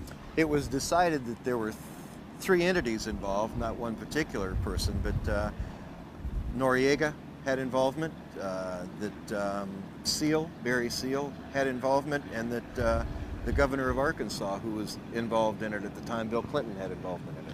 And of the three, Seal has been murdered. Noriega's in jail. Noriega was to be murdered, though, during Yeah, the assault in they took the 1990. troops down there in '89 to eliminate him, and he survived by going into, I think, a Catholic church, didn't he? Or Right. Well, Bobby Hunt, SEAL Team Commander, SEAL Team 2 Commander, had orders to go in and shoot Noriega when he tried to get out at the airport. He never showed up there because we told him ahead of time. The CIA told him he's a friend of the CIA. He was an enemy of Bush. That's nothing more than a business deal gone bad. We let him know ahead of time that there was a contingency coming in to assassinate him, needed to get to a safe house. So he chose that particular church as a safe house. the Catholic church. Catholic church got cameras out there so that he was safe. And now the only one that's left is Bill Clinton. And did Bill Clinton take the $200 million, $100 million, whatever it was? He got a large portion of it, very large portion of it. However, you know, I'm going to tell you now, Bush is a very vindictive man. I don't think that Clinton's out of the water with it. You know, I think he's still in some hot water, and that could be a lot of the pressure that he's seeing today. It may be a little bit of a vendetta to get even. You never have to get even tomorrow, Ted. In the business that we're in, you never push for something to happen right away unless there's an operational need for that. Time is always on your side. Time down the road, whatever. You're talking about the Monica Lewinsky situation, right? Maybe that has something, maybe it doesn't. If you look historically, I know that I was told that Bush was going to leave bugs in the White House when he left. Why would he do that to another president unless he has a personal interest or personal vendetta there? The bugs in the White House, folks, don't mean electronic bugs. You know, the best bug in the world or the best information in the world is called human intelligence. So what you do is you take these career White House personnel and you put them in the White House, and they're listening and they're keeping track of everything that's going on. Well, it's hard to put an electronic device in the White House. If Starr thought that he could take Tripp or Lewinsky and put a bug on them and get them in the White House, all they'd end up was that person in prison for trying to bug someone in the White House. You don't get into the White House with a bug, but you get in there with a brain that can keep that intelligence in it and pass it on. That's how you get in, and that's how you bug the White House. So he always had constant information flowing to him from the White House from career workers in the White House. You know, why did they all of a sudden throw these people out of the travel office? Perhaps they thought that maybe there was a little intelligence work going on there. Probably. Tripp. Clinton, yeah. Let's look at Tripp. She was taken out of there right after Vince Foster because she talked about it. Wham, she's out of the White House and into other areas. You know, there's a lot to be looked at that's just overlooked by the mainstream media because I'm told I have a pretty devious mind. Well, you know, it's because I worked for these guys and I know how they think. Chip, as far as Ollie North is concerned, you told me in one of the radio interviews I had with you that you had some recordings, audio recordings of a conversation in the back of an airplane. Was that with Ollie North or somebody else? No, that was with Mike Harari and a man named Raymond Buddy Young. That was actually presented at our SEPA briefing in Tampa, Florida to Judge Adams. The recording was presented. We have transcripts of that, and we've actually put them into Tatum Chronicles. So now, when you say SEPA, you're talking about your hearing before the judge where you discuss classified information, right? Right. During the course, as we were leading up to the trial, there are certain filings that have to be done prior to a trial and hearings. And in April of 1996, just before the trial, the U.S. Attorney's Office gained information that perhaps I would attempt to disclose classified information from my previous work. So they filed a motion with the courts that required me to file a briefing, an actual brief, outlining any classified information that I would attempt to use in my defense. And then the judge rules on it whether or not you can use it. Then the judge rules on it. He had the decision that the judge has to make under the SEPA requirements is, first of all, is it classified in any way? Second, does it involve national security issues? So after being presented with that material, and it has to be done in declaration, under oath, the materials were provided to them. And let me tell you something, if anything I said in there was false, I would have been charged with perjury. There was never a perjury charge. The issues that were given to him were investigated. I was never charged with perjury or obstruction of justice, trying to say that this happened when it didn't. You know, that's an obstruction of justice charge. No charges like that ever came out. That's a pretty big issue. Was the judge sympathetic, you think, and objective? You know, Nancy talks about this judge being a terrible judge, but let me tell you something. It's obvious to me, working in the arena that I work in, he knew what was going on. He made the decisions that he made, so there would be no question at the appellate court that justice was not served. So actually, he probably was your friend then. He's the only reason that I can talk about it today. By him saying that this information was not classified and doesn't have to do with national security, the CIA can't come back on me, national security folks can't come back on me for talking about what I presented to that court at the time. Chip, let's go back, and we've talked about Ollie North, we've talked about George Bush, we talked a little bit about Clinton. Did Clinton, do you have any direct knowledge that Clinton was aware of the drug operation coming into Arkansas? The direct knowledge is that Buddy Young was actually a advisor to Clinton. He was his chief of security, and he was one on board the aircraft, and he was sent there by Clinton to investigate the loss of monies that had been determined.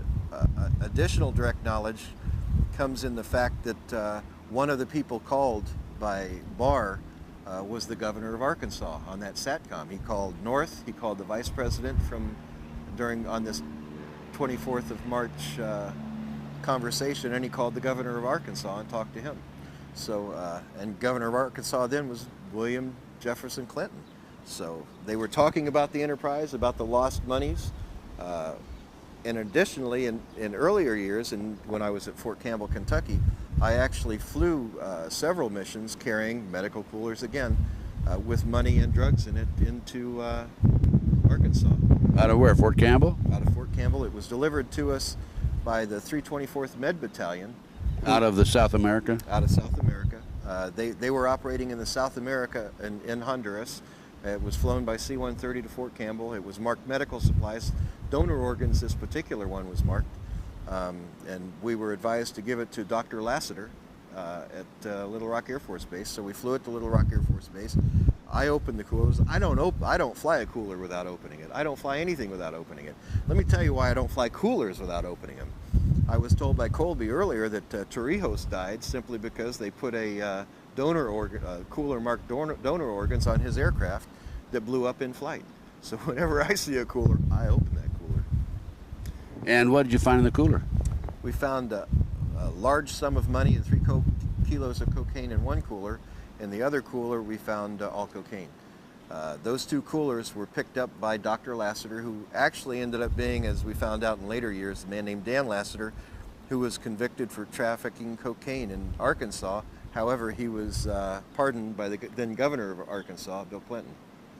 And did you have any information that Clinton had direct knowledge of that? No, you flew him into Arkansas. Was Clinton there waiting for it, or was there a limousine there or anything like that? We had to wait over an hour and a half for Dr. Lassiter to show up.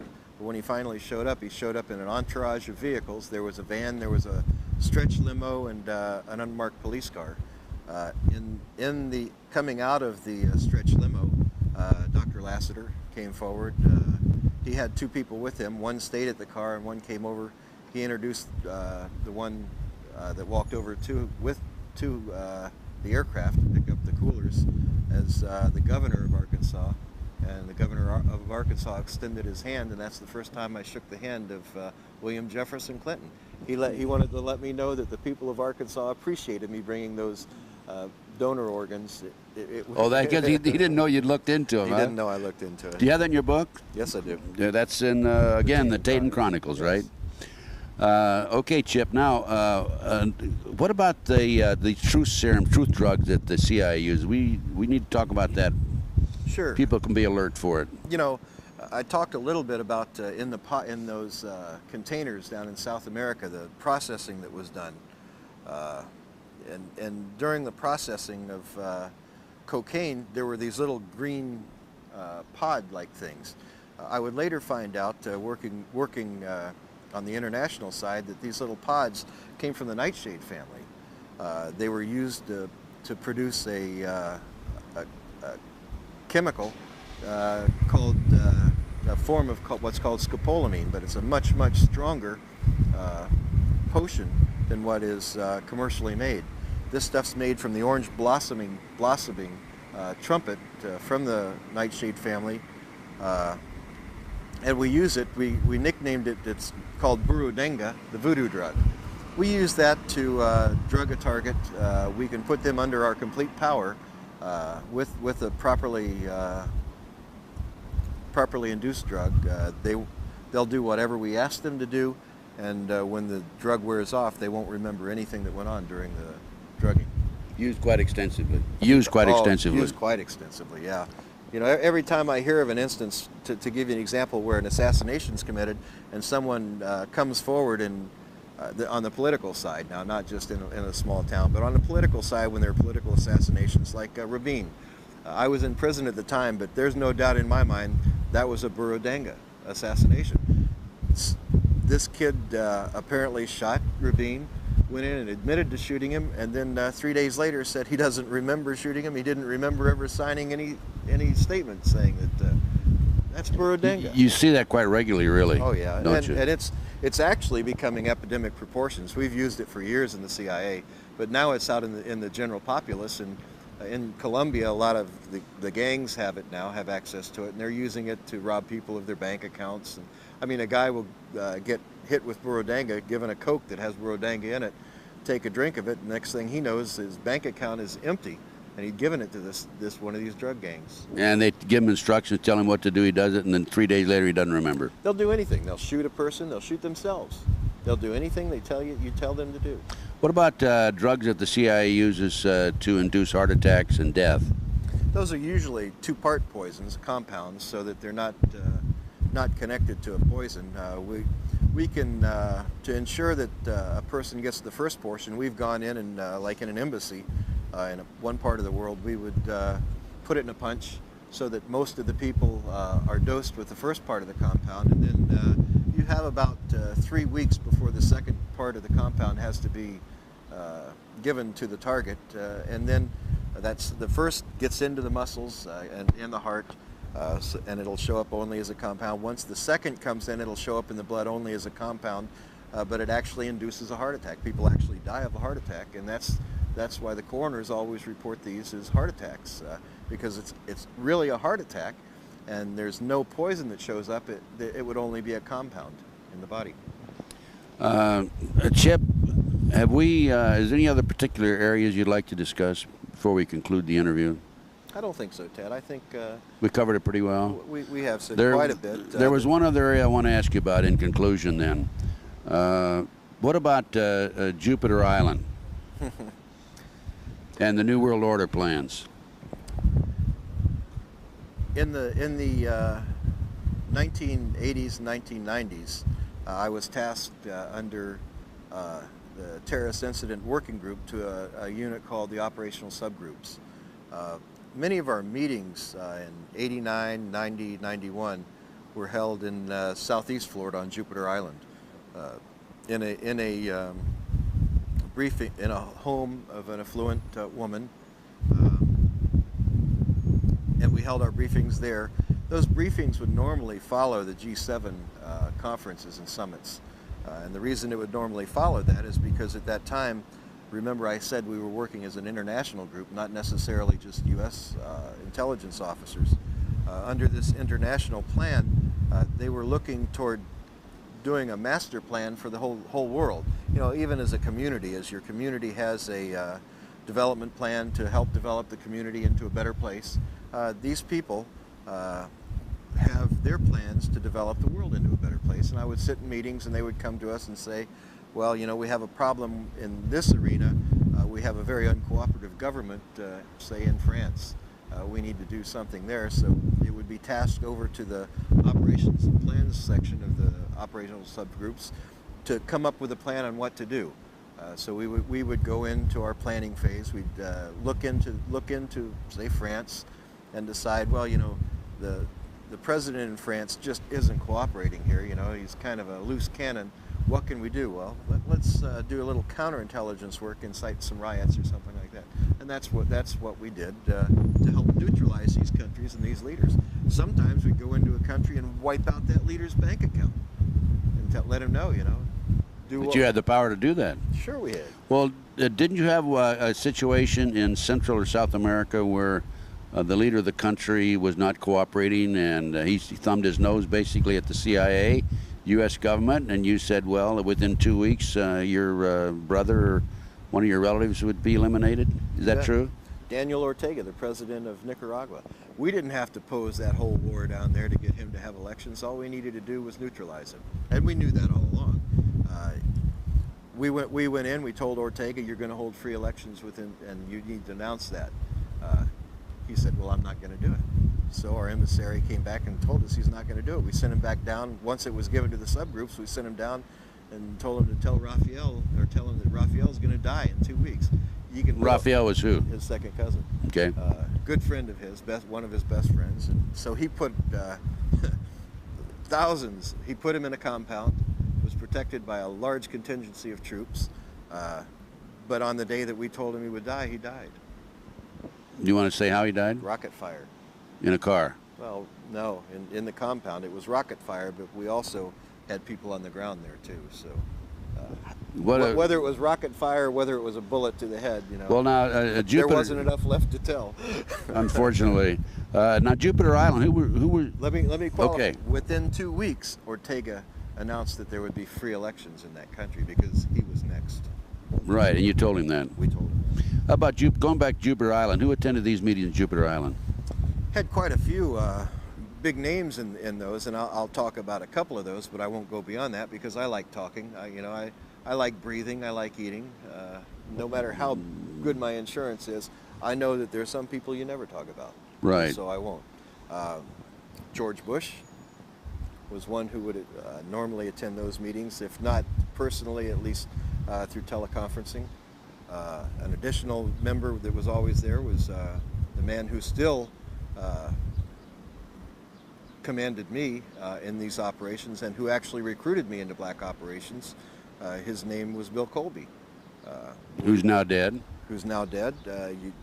Mysterious death. When I walked away, I was told you don't just walk away, and I believe he walked away too, and that's why.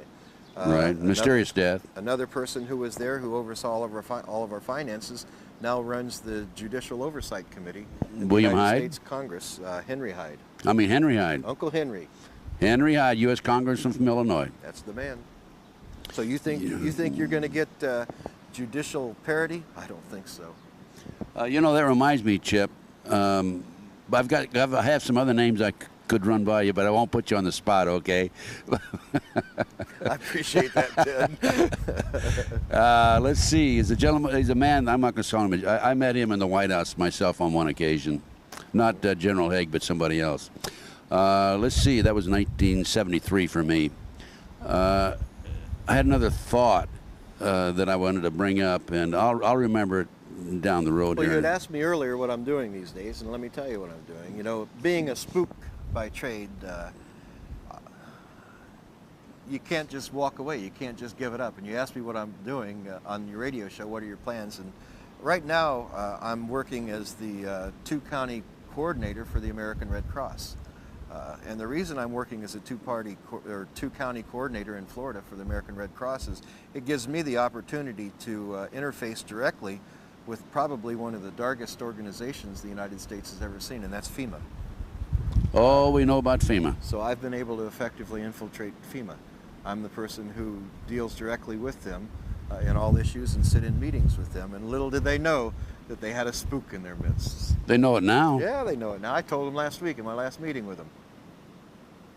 Well, then you have some pretty good information, I think, don't you? I waited till I got what I needed, and then I put it on the website. I did a big article on the website, exposed what they have going, how they effectively hope to take over. You know, the big thing with FEMA is if the United States ever goes in to martial law, which can be put in place any time now because of Clinton's recent filings under the National Security Executive Act. orders. Right. Since he's declared a national state of emergency already, all he has to do is have a nuclear, biological, or chemical threat active, and he can declare martial law. That's going to be pretty easy if he pushes Saddam into blowing up a biological, or if he shows the United States that there are people here, factions here, trying to do that, like they just tried to do with Harris. he can then effectively declare martial law. If he does that, though, the people who really take over the country and run things is FEMA. So you have to make sure, and I don't know that James E. Witt, the current head of FEMA, is one who goes along with this plan. He just, you know, in sitting in our briefings and everything, he's just not one that's going to do it. So. Well, didn't they replace him, or aren't they replacing him? So quietly, last fall, they opened some offices in Washington at FEMA headquarters and brought their Region 6 administrator, a man named Raymond Buddy Young.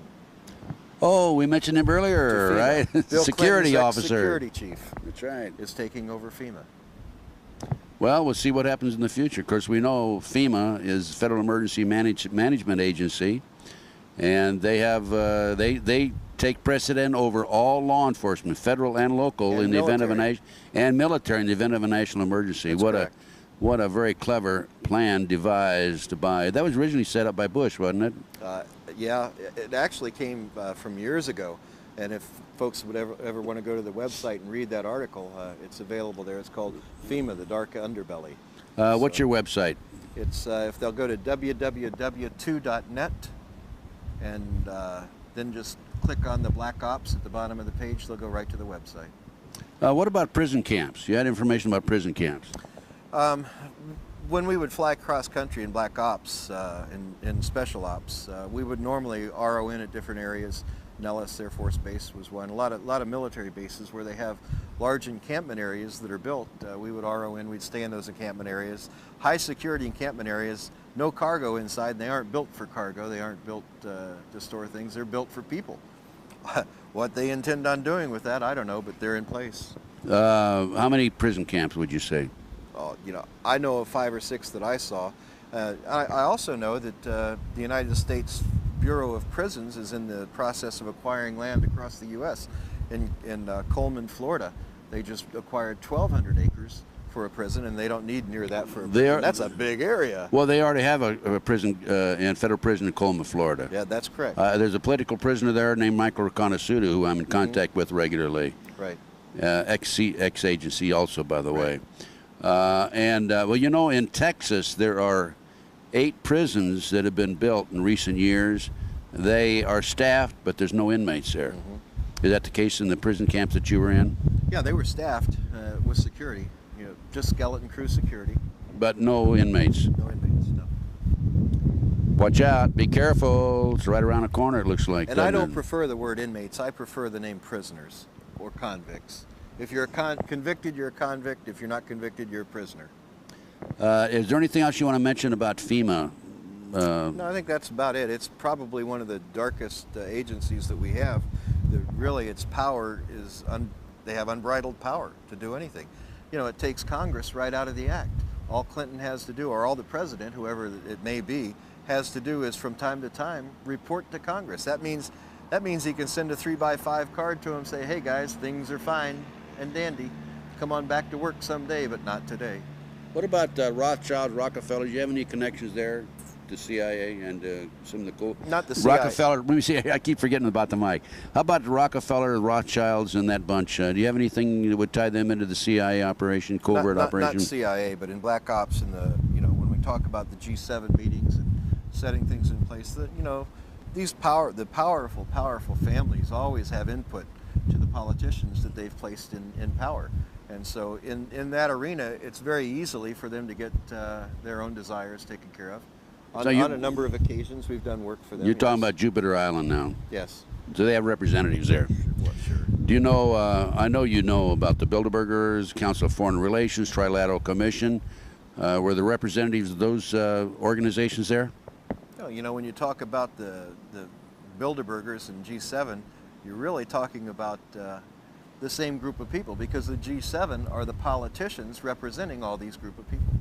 And some of these top politicians bring in their desires, and this is what we want to do, and Amschel Rothschild wants this done before he died, and it was done.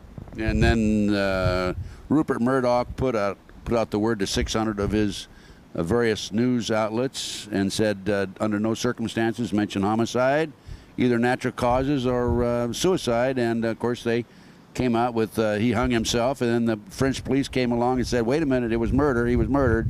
You remember that? Yeah. More control of the media. Hung right? himself on a towel rack in a hotel. Now, folks, how many people of you hung a wet towel on the towel rack and it fell out of the wall? Exactly. Kind of tough. That's right. Chip, there's a couple other areas I thought about. Okay. And they just come back to my memory now, because we've been skipping around now at the end. You mentioned on my radio show how you we mentioned Henry Hyde earlier, how you dealt with some of your assignments financially. You want to go into that? You had an attorney in Northern New York, and you could walk into certain banks, and on your signature you get $250,000 without any difficulty. Well, in the earlier years with the CIA, all of us understand. I think a lot of us have seen the movie Air America, how the CIA would set up they're called proprietary companies. We learned early from those efforts that we could do that in the Black Ops arena also. Working for the operational subgroups, we would set up what's called proprietary companies. We have trusted attorneys across the nation and around the world that will set up these proprietary corporations as an everyday business, so that we can work an intelligence operation out of who knows, you may be sitting in the Xerox Corporation and it's not really, not that that's it. However, I will say the Wilson family was heavily involved with us in the upstate New York area, and that's the Xerox family, in seeing to funding. We would set up businesses to see that use as covers so that we could provide operations. In upstate New York, we did it because we were working that border area in Canada, bringing weapons and personnel across the border covertly. Into the Indian reservation? We use the Indian reservations on occasion because it's a federally protected area. But normally, I just fly low level under radar. It's a non-radar environment, practically. So I just bring personnel and equipment across as needed. Both ways. I take people out of the country and bring people into the country. What they did with those people, I don't know, but some of them were pretty top. Well, you know their identity too. Right. So you're talking about bringing foreigners in? Right. From other countries, of course, from Europe, et cetera, where they were secretly bringing them in. Where? Meetings in Washington? Sometimes we were bringing in some pretty famous criminals to meet with people too. Mafia? From overseas? From overseas. People that we thought were gone for years and years that we'd bring in for meetings. They're just in sanctuary somewhere.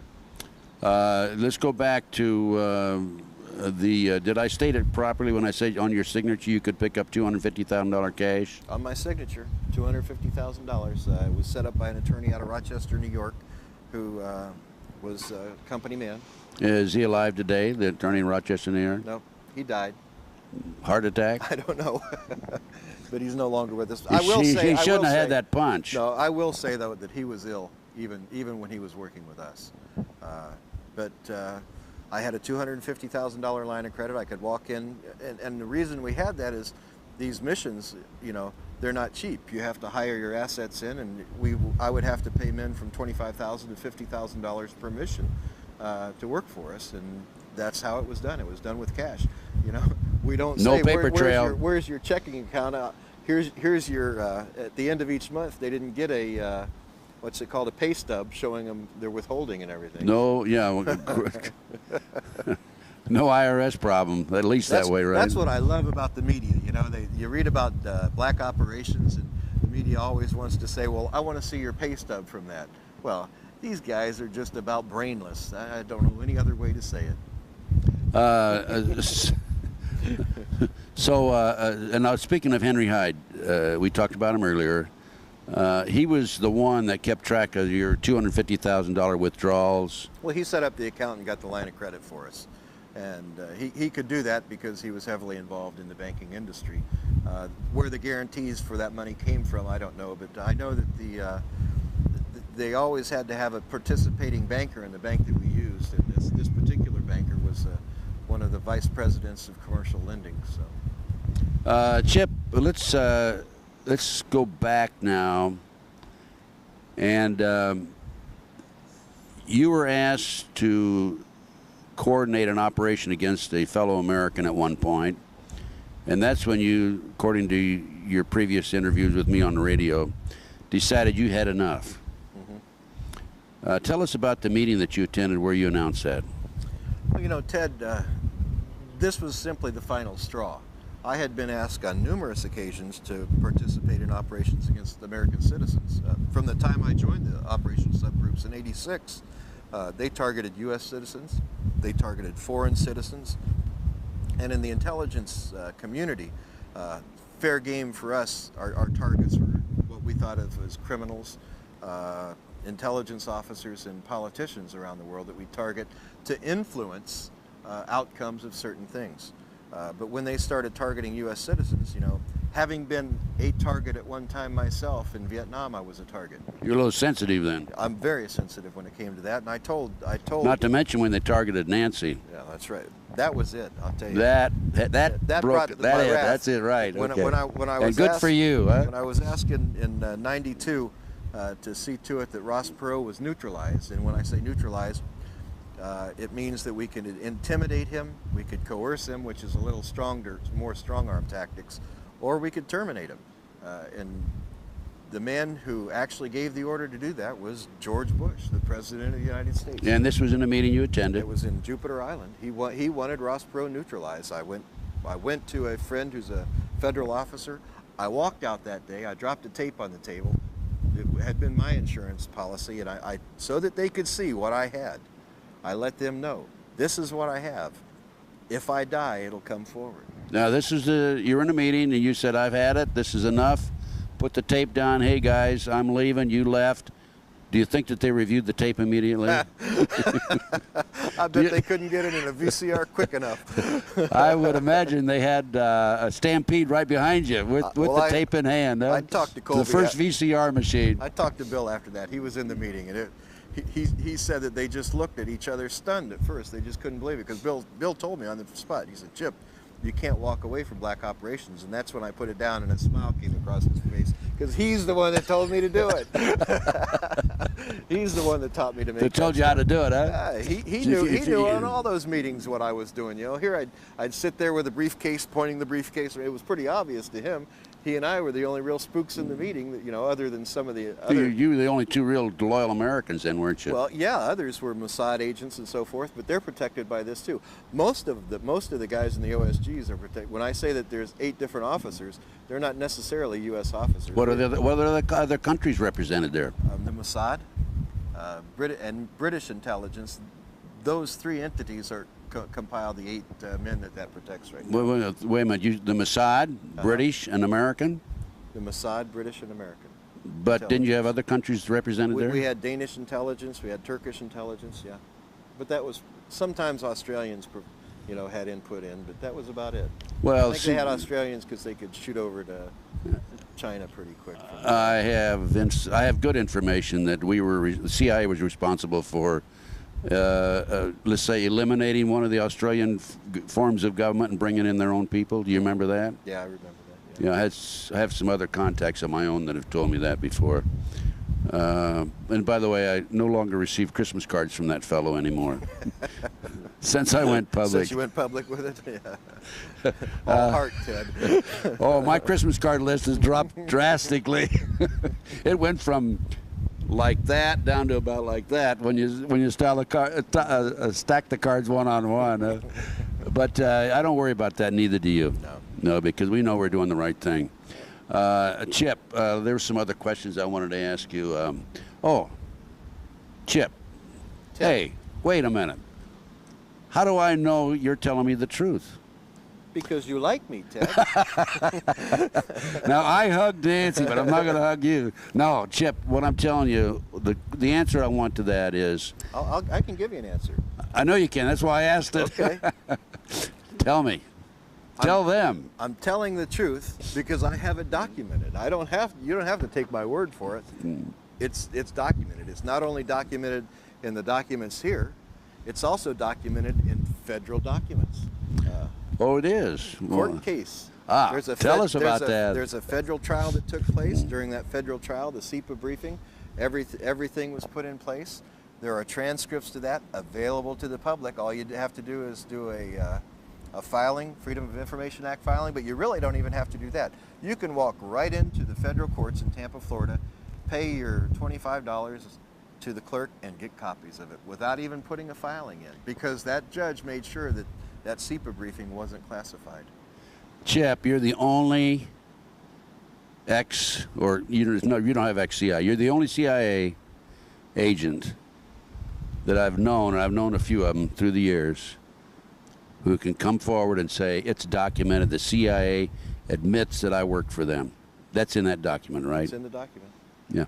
Now, never a denial on the government's part. Now, can somebody call Washington, D.C., a certain number and say, Sure. is Chip Tatum, or was he an employee of the CIA? Who would they call?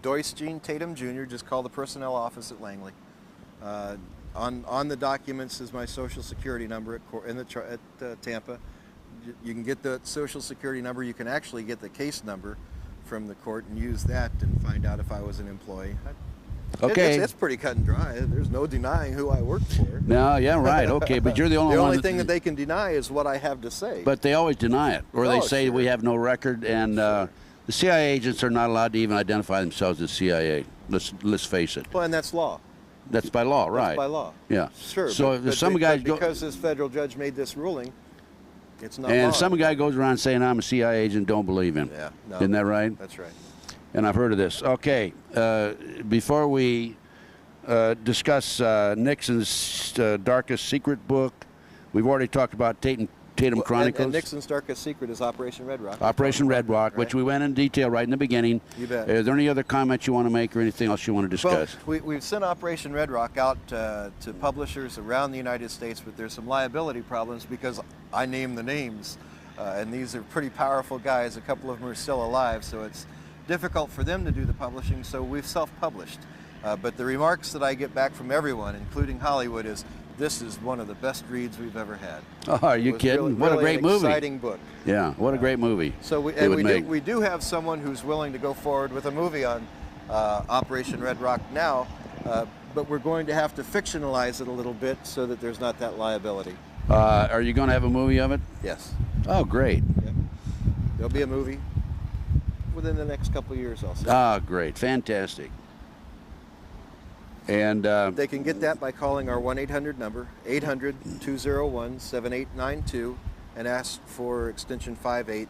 Just tell them you want Nixon's darkest secret or Operation Red Rock, same thing.